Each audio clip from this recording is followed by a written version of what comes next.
We will no longer surrender this country or its people to the false song of globalism. Donald Trump campaigned for the presidency, promising to reshape America's engagement with the world. Since his inauguration for a second term last January, he has been true to his word. My fellow Americans, this is Liberation Day. Waiting for a long time. Hundreds of workers at the U.S. Agency for International Development are cleaning out their desks. Gambling with the lives of millions of people. You're gambling with World War III. Breaking news from overnight. The United States conducting multiple airstrikes against Iran. An American strike in Nigeria. The U.S. has struck another alleged drug boat in the Pacific, killing 2 people. Is the Trump disruption of U.S. foreign policy working, as the president argues? Or is it making the United States less secure and less prosperous, as his critics warn? And most important, what new disruptions is Trump likely to pursue during his remaining 3 years in office? From the Council on Foreign Relations, welcome to the President's Inbox. I'm Jim Linczek. Joining me today is Matthew Koenig, Vice President and Senior Director at the Atlantic Council's Scowcroft Center for Strategy and Security. Matt, thank you for joining me. Thank you very much for having me, Dr. Lindsay. It's a pleasure to be here. I appreciate the honor. If we can dispense with it and go with Jim from here on out, Matt. I want to sort of begin at the 40,000-foot level, if we may. And how would you assess Trump 2.0 1 year in? Well, at the 40,000-foot level, I do think we're at an inflection point in history. The post-Cold War period is over. We're entering a new period, and we haven't quite defined it yet. So any presidential administration, it's Trump, but if it had been Harris or anyone else, would have been dealing with some major changes. The new technology revolution, populist backlashes to kind of the excesses of globalization, the threat from China and the axis of aggressors and others. So I think Trump came in a challenging time. And like any foreign policy administration's record, it's mixed. But on balance, I think the Trump administration has done some good things, strengthening NATO, addressing the threat from Iran's nuclear program, putting in place policies to win the new tech race. And then also, I think, putting in place policies that address these popular concerns with the excesses of globalization, with stronger border security, reshoring manufacturing, and securing supply chains. So overall, I think the influence has been more positive than negative. Okay, I want to dive into some of those specifics, Matt. But just to start, I'd like to stick with the question of how one would describe Trump's approach to foreign policy.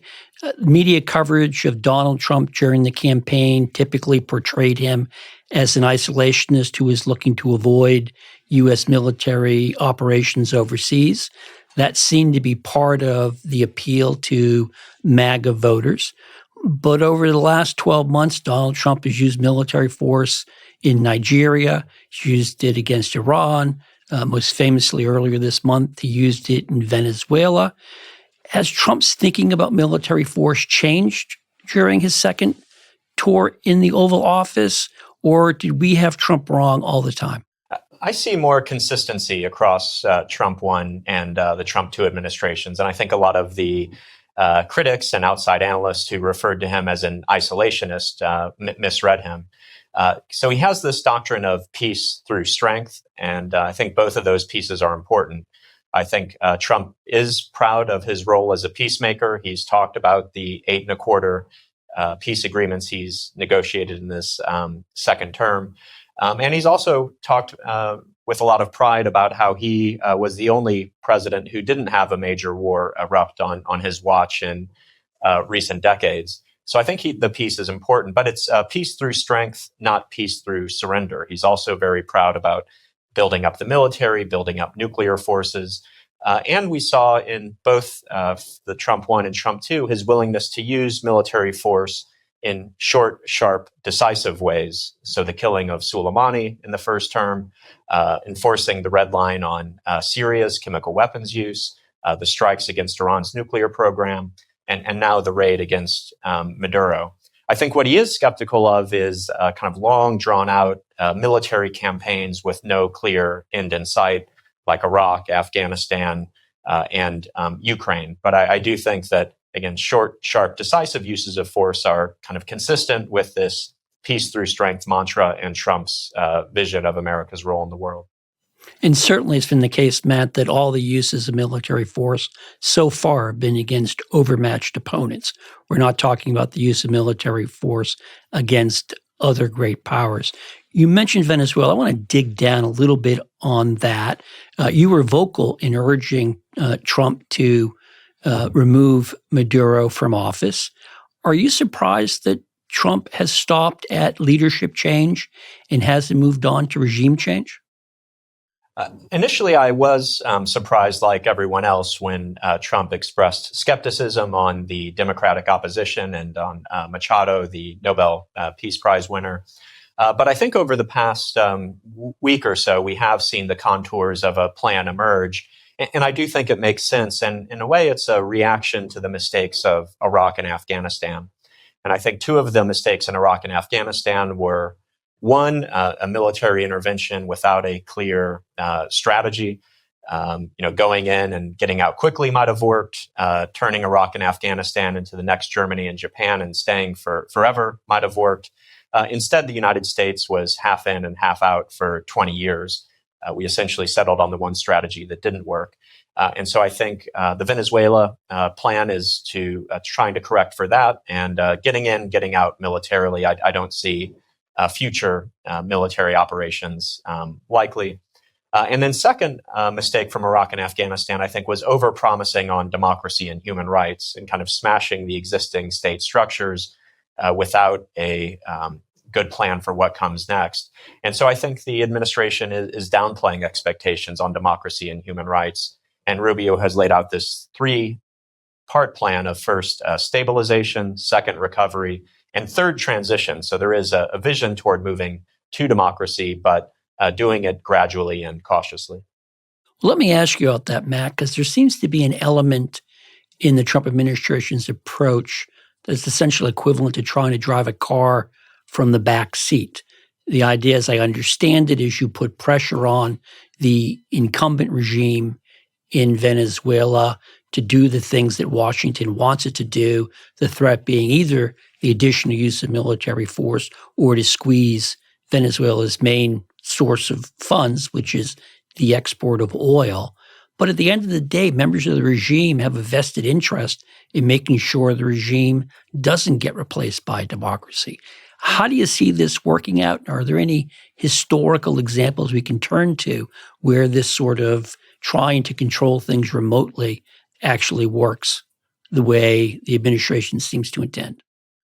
Well, I think you've described the strategy accurately. I think it is about using leverage, both from the oil quarantine and threats of possible second wave strikes, as the president has described them, to coerce the remnants of the Maduro regime to changing policy. And as you know, Jim, a debate we often have in U.S. foreign policy is the goal to change the policy, or is it to change the regime? Seems like in the near term, the goal is to change the policy. And so there is some reason to believe it'll work. Rodriguez doesn't want to receive the Maduro treatment. There is significant leverage from this oil quarantine. And we have seen some evidence already that Rodriguez is giving in to Trump demands, releasing political prisoners, promising to release tens of millions of barrels of oil to the United States. So I think only time will tell. In terms of historical precedent, it is a big bet, essentially a bet that we can turn an adversary into a partner through coercion. And so when we get to that last step of the transition, this is going to have to, for it to work, it'll have to be planned carefully. And I think there will have to be discussions of reconciliation, possible amnesty for former regime elements. But it doesn't seem to me impossible. And again, given the experience of Iraq and Afghanistan, understand the desire to go slow. Matt, I want to put what has been called the Don Rowe Doctrine in perhaps a bit bigger geopolitical context. Sort of the major policy innovation on the foreign policy side during Trump 1.0 was the notion of great power competition. The United States had to wake up to the fact that China was a peer competitor bent on supplanting the United States, first in East Asia and then more broadly globally. Does the Dawn Road Doctrine mean that we've sort of put great power competition either to the side or demoted it in terms of American foreign policy priorities? I don't think so. And if you look back at the National Security Strategy published in December, it is the case that the threat from China, Russia, Iran, North Korea wasn't clearly spelled out. But then if you read the rest of the document, it talks about winning the technology and economic competition. That's clearly a reference to China. It talks about maintaining a favorable balance of power in the Indo-Pacific. That's about China. It talks about preventing hostile states from dominating important regions. That's about China. It talks about ending malign influence in the Western Hemisphere. That's in part about China. And I talked to a senior administration official about this kind of discrepancy.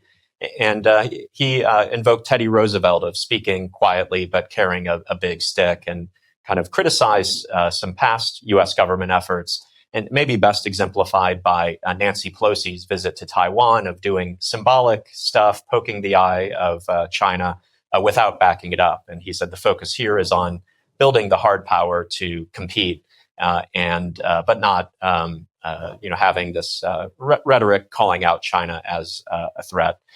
So that's how I see it. I think they still are competing. They're just not leading with that. They're doing it quietly behind the scenes. Matt, I certainly agree with you that if you read the National Security Strategy, you can find passages that appeal to, I'll call it, the people who are promoters of or defenders of the great power competition thesis. But it seems to me that the president's actions, which at the end of the day are more important than any words in a document, often don't seem to live up to the idea that there is a great power competition. I take your point that the administration has tried to do things dealing with technology and supply chain resilience that are important. But at the same time, whether we're talking about the president's refusal to force China to divest TikTok, or we talk about the president's willingness to overrule his advisors to provide advanced semiconductor chips to China, it doesn't seem to be aligned with this notion that the United States' number one foreign policy priority is standing up and countering Chinese influence. Yeah, well, I don't know that it's the number one priority, and I think you're right that the president himself may not think primarily in terms of great power competition. But as you know, the U.S. government is a big place, and there are parts of the bureaucracy moving out based in part on the guidance from the NSS. And so I know colleagues at the Pentagon, including, of course, Indo-Pacific Command, very focused on the China threat. I know the Exim Bank sees its primary responsibility right now is providing incentives for the private sector to invest in the developing world, primarily to counter China. So I think there is a lot of activity going on to counter China. And then just going to one of the examples you mentioned on the chips, I talked to a senior administration official who said that to win the new tech race, there are really two parts of that. One is to have the best technology, but the other part is to have market share. If we have the best technology, but nobody else uses it, that's not really winning the tech race. And so they said that these chips that are being exported to China are not the most advanced. We're still holding those back. But part of the reason of exporting them is to have China build around our technology versus us and others building on China's technology. Of course, the counter argument to that is China is going to rely on our technology up until the moment it can create its own technology and thereby displace the United States. I think this is a well-worn argument, and we'll see how it plays out. You've mentioned the axis of aggressors, others might call it the axis of the aggrieved or the axis of autocracies. That seems to have receded in the thinking of the Trump administration. And I'm particularly thinking about U.S. relations with Russia. The president does not seem to have approached Russia with a peace through strength approach. He seems, if anything, quite solicitous of Russia and Moscow's interest. Help me understand Trump's approach to the issue of Russia, and obviously tied to the question of the war in Ukraine. Well, for whatever other criticisms people can have of Trump, I don't think you can say that he's not transparent. I think that often what comes out of his mouth is what's on his head, in his head. And so I do think he believed his rhetoric in the campaign and early on that he has a good relationship with Putin. He has a good relationship with Zelensky, and he's going to solve the war within 24 hours. I think he's learned over the past year, though, a number of things. I think he has learned that this is harder than he thought. I think he has learned that it's not Zelensky or Europe that's the problem. It is Putin that's the problem. And I think he has learned that this is going to require more pressure on Russia. So he has started taking some steps in that direction. And last fall, for the first time, sanctioned a couple of the big Russian energy giants. And I do think that pressure is one of the things that got the Russians to negotiate a little bit more seriously over the late fall and the winter. There are some other big steps I think the president will have to take if we're going to force Putin to negotiate in good faith. And we'll see if he takes them. One of them, of course, is the Senate bill with Graham and Blumenthal with something like 90 senators in support. And the president just tweeted recently that he'd like to see that go forward. So I think But that bill has been watered down along the way, hasn't it? It was much tougher in its first iterations. It seems to me it's been softened with a lot of waiver authority, discretionary authority given to the president. Well, you're one of the country's, really the world's foremost experts on the Congress and foreign policy. So you're probably following more closely than I am. And so maybe that's the case. I know last time I was tracking, it was something like 500% secondary tariffs on purchasers of Russian energy. And so that would target primarily China and India. But I'm not tracking the latest. Yeah, well, I mean, you're right on the headlines. It's more about sort of whether the president has to impose or is required to impose. It gives him, my understanding is, a fair amount of discretionary authority. But again, you were speaking about the issue of how President Trump is handling the challenge posed by Russia. Yeah, and so just to restate and summarize, I think the president really did believe that he had a good relationship with Putin and that was going to count for something.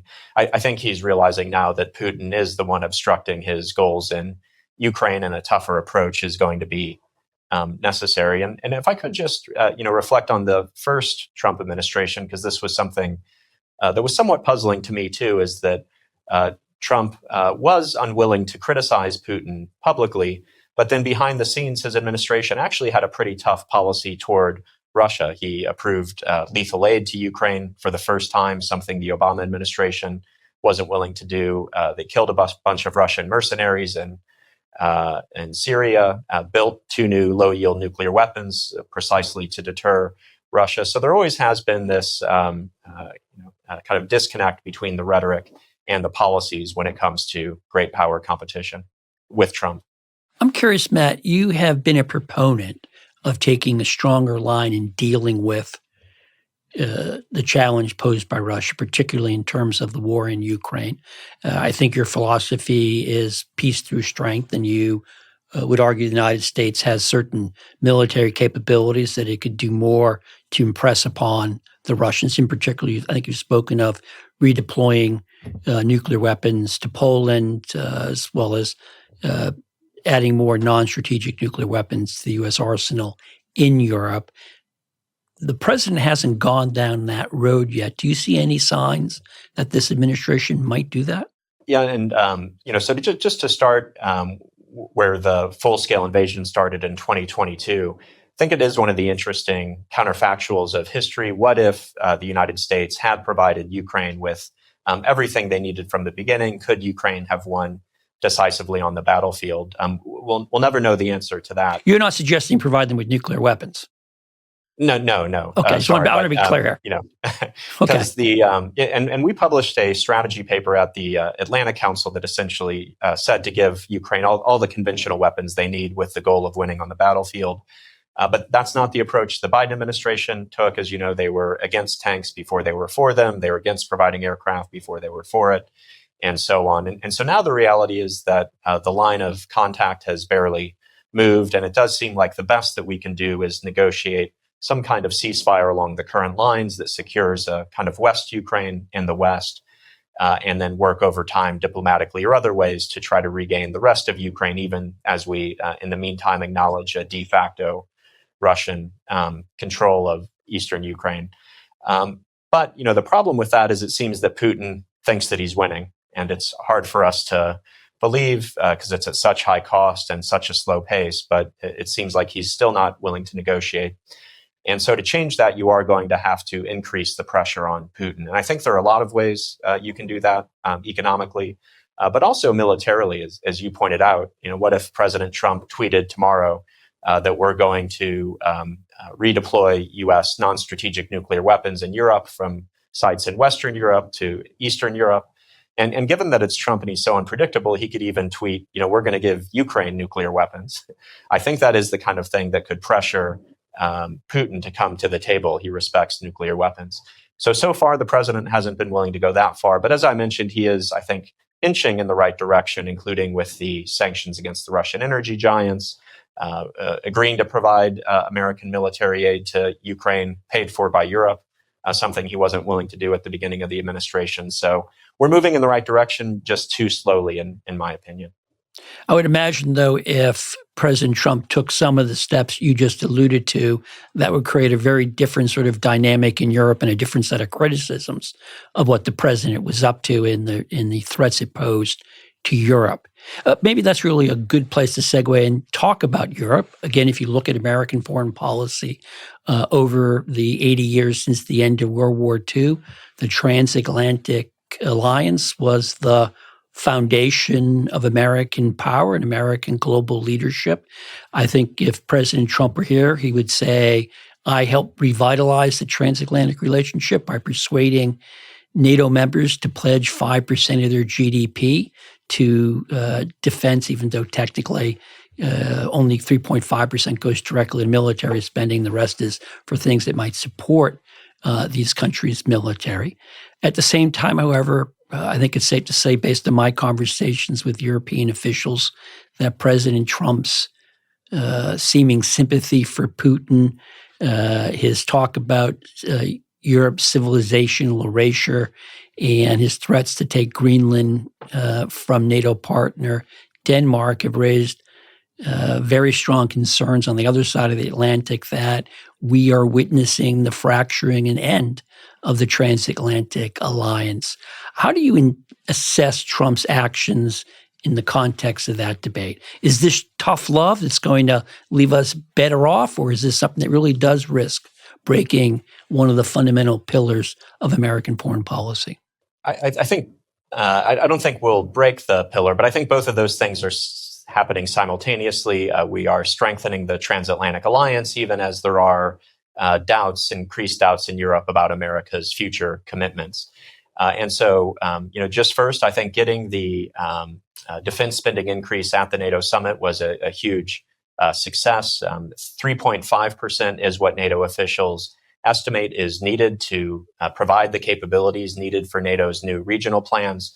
We were nowhere near that before. Allies were pledging to spend 2%, but as you know, many of them weren't there. So this new 3.5 plus 1.5 is needed. And I think only Trump could have gotten us there. Very unlikely, I think, that a different president would have gotten us there. And I've talked to senior NATO officials who say there were really two factors driving that.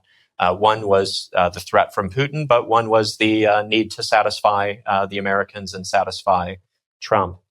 There was also a concern. But I will note that the further you get away from the Ukrainian border, the less enthusiasm there is within NATO to pony up the 5%. And I think particularly in Spain, among other countries, it's not clear they're ever going to get to 5% in reality. So we'll see.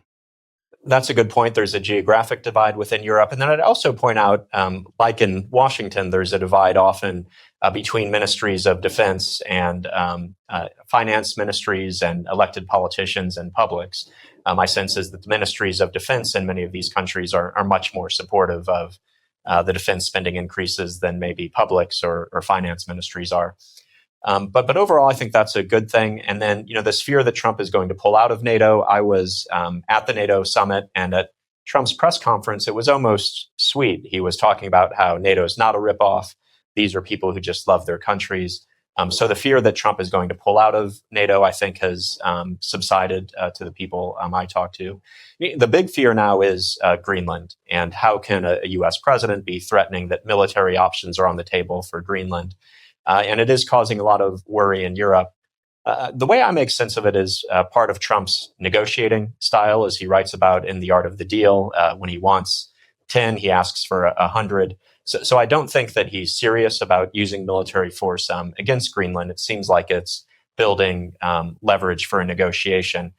I think it's inadvisable, but I'm not elected president. Inadvisable. Inadvisable. Inadvisable. Why do you think it's inadvisable? Well, are the critics right that this could break NATO? I mean, to me, that's the difference between Trump 1.0 and Trump 2.0. During Trump 1.0, people were worried that Trump was going to leave NATO. I think now the concern is that Trump is going to break NATO. Yes. Well, I think that Trump is right that Greenland is important for all the reasons you and your listeners know, the melting Arctic, the return of great power competition there, critical minerals. But I think the way to address it is to work hand in glove with our NATO allies, Denmark, who've essentially said that they're happy to work with us on increased basing and critical minerals and anything else. And so I just think threatening a NATO ally with military force goes too far. And again, I don't think that Trump would follow through on that. I think he's building leverage for a negotiation.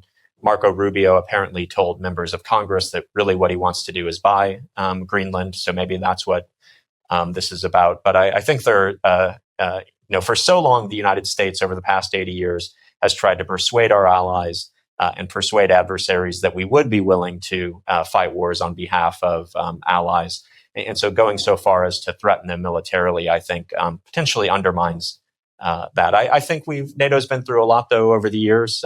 Iraq, Suez crisis, Vietnam. I think we'll make it through this too, but it's definitely straining the relationships. Yeah, this would strike me as a case in which the old adage, you catch more flies with honey than with vinegar, would apply. And I would just note that the United States at one point had 17 military bases in Greenland. So the ability to secure Greenland, I don't think is a core issue. And I should also add that the 54,000 or so people living in Greenland should have a say and are going to have a say, they hope, in how this all plays out. Matt, I want to sort of look forward because, again, this has been by any stretch of assessment a very turbulent time in American foreign policy. Donald Trump has gone out and done a number of things. We really haven't dived into the tariff increases or the restructuring of the national security bureaucracy in the United States. But I'm sort of curious, looking forward, what additional kinds of disruption changes do you expect to see going forward? Do you think the president has played all the cards in his hand, checked off all of the to-do tasks in his to-do list, or are there some things that are going to be rolled out over the next 3 years? Yeah, so looking forward and maybe going region by region, I do think that Ukraine is going to continue to be a priority. We've seen that it was a priority in the first year, and I think that Trump is serious about wanting to get peace, about his legacy as a peacemaker. So I suspect we'll see continued activity there. In the Middle East, we haven't talked much about the Middle East. I do think the president deserves credit for helping to end the conflict between Israel and Iran, including through his military intervention. Deserves credit for getting the first phase of this Gaza peace agreement. Second and additional phases will be tougher. And then right now we're seeing these historic protests in Iran and what is going to happen there. My fear and expectation is probably that the regime will be successful in its crackdown. But what a remarkable transformation of the Middle East that would be if the regime there falls. So I could see. Well, actually, let me draw you out on that. What is it that you think the United States could and should do? And I will note the president has threatened to react strongly. He hasn't filled in the details of what that actually means, but he has threatened to react if the Iranians kill large numbers of protesters. Latest count, that number is over 500, so something is possible. Are we looking at kinetic action something similar to what we saw last year in terms of attacking Iran's nuclear facilities? Are we talking about cyber attacks to further disable and hamper the regime, something else I'm not clever enough to think about? How do you see this unfolding? Yeah. Well, I'll just make a broader point maybe before coming to that, is that people have said that President Trump is isolationist, that President Trump doesn't care about democracy and human rights. And here's another example of him threatening to use military force to protect democracy and human rights. So I think some of these narratives are not quite accurate. But what are the options? And the president has said locked and loaded, which strongly suggests that military option. I think you're right that cyber could be a possibility. One thing that I think may be most likely is that even before these protests started, there was discussion about a U.S. or Israeli strike against Iran's missile infrastructure that Iran is trying to rebuild since the 12-day war. So that would be maybe low-hanging fruit, something they wanted to do anyway. There's also been reporting about strikes against military bases. And then I don't know about you, Jim, but I didn't foresee the raid to capture Maduro. And so maybe there are other clever special operations type things directly against the Iranian leadership that the Israelis or the United States are planning. And after the Maduro raid, I don't think we can count anything out. Certainly can't. And that would obviously be a high risk gamble. Anytime you put forces in harm's way, things can go sideways no matter how well the planning has gone. One country we haven't talked about, Matt, that I'm really curious to get your take on is North Korea. North Korea was a big feature of Trump 1.0, barely mentioned in the first year of the Trump administration, didn't feature in the national security strategy. Do you have any predictions or projections about what's likely to happen in U.S.-North Korean relations in the year to come?